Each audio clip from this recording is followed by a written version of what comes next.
When I was a kid growing up, my superheroes inspired me to basically become what I've become today as a man, molded me into all shapes. And my number one hero when I was a kid was Batman, and I liked, what he stood for. Watching the Adam West TV show when I was a kid with my grandmother and my mother in the early 90s, childhood memories, just come right in. And then with the subsequent release of Michael Keaton's Batman with Jack Nicholson as a Joker, one of my favorite films to this day. I always said to myself, when I grow up, I want to be like this guy. I want to be a hero. I want to do good things and good deeds. Then my second hero was James Bond.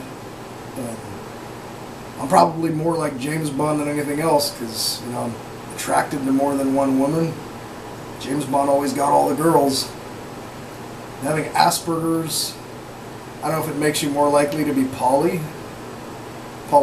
For those of you that don't know what that means, it means someone who's attracted to more than one person who can carry on more than one relationship at a time, physically.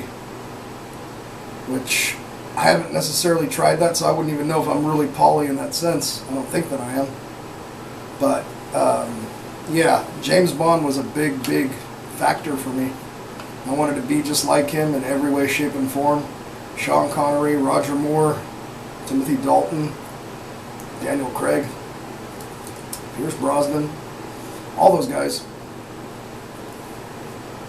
They inspired me in every way, shape, and form, from the way I dress, to the way I kind of carry myself, to my collection of guns, to the alcohol that I drink, everything, even the food that I eat. Try to be like my heroes. My heroes have been a big inspiration for me. And I think having Asperger's, you need to have a hero that you can look up to. Not necessarily someone who has Asperger's, but you need a hero. You need someone to guide you. Me, I never had a father. The father that I had was a piece of shit, so I didn't have that male figure in my life. I basically was raised by my single mom, and I raised myself. Nobody taught me how to shave or do anything. I had to learn all that on my own. Fathers teach their kids that. I never had any of that. Maybe someday if I have kids, I'll get to be there for my kid or my kids and teach them things that I was never taught, which I was robbed of, which is very important. And teaching them, about sexuality and sex when they're teenagers, is, I think, important.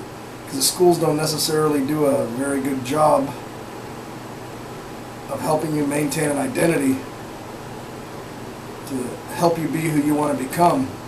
They just throw things out there to you and expect you to make whatever it is you make out of it the way you comprehend it.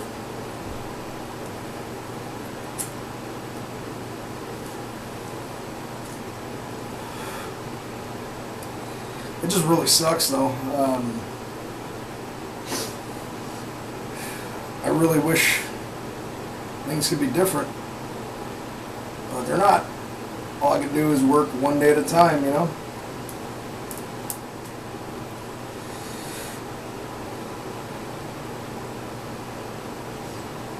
This calms me down a lot. If I didn't have this, I'd probably be the next Ted Bundy. Just kidding. But this does help me quite a bit. I used to smoke 3 packs of cigarettes a day. Now I smoke Mary Jane instead.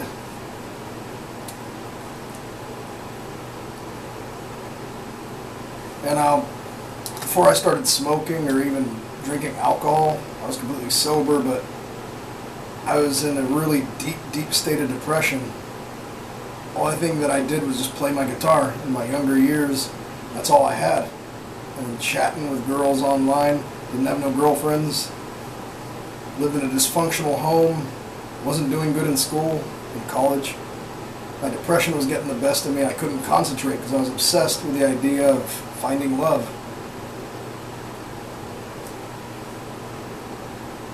Finding a girlfriend, finding a wife, a lifetime partner. I'm still obsessed with it to this day. 20 years later, my mind does not quit. My mind, I'm the obsessive compulsive type. If I'm obsessed, I'm going to keep obsessing till the end of time. Like my ex that left me 4 years ago, I think about her every day to this day. All my exes, I think about them every day. Throughout the day, each day, I get flashes in my mind of the memories and what could have been and why things ended up the way they did. This is the way I am because I'm obsessed.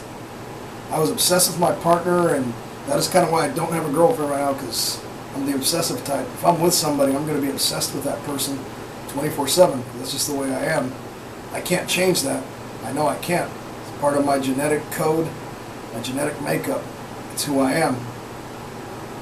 So whoever's going to be with me is going to have to accept that I'm going to be obsessed with them, whether it be healthy or unhealthy. I mean, obsessions are generally unhealthy, but I'm an unhealthy person anyways, so of course I'm going to obsess.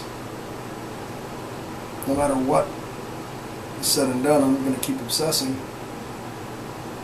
Obsessive compulsive disorder is part of Aspergers as well.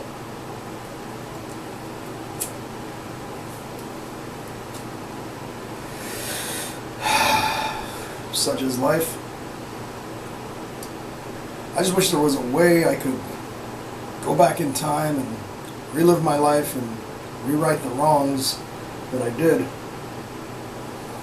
and try to start all over, but really there is no starting over. You just have to start fresh and do something different, like I'm doing these videos. Hopefully you guys get something out of it. I didn't have anybody giving me any advice that I'm giving you guys, ever.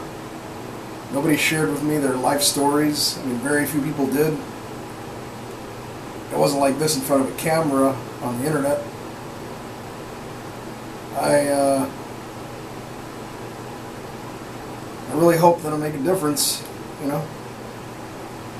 I don't want somebody to fall down a path, a dark path that I fell upon once upon a time. You just got to find your happiness. You got to stick with it, no matter what.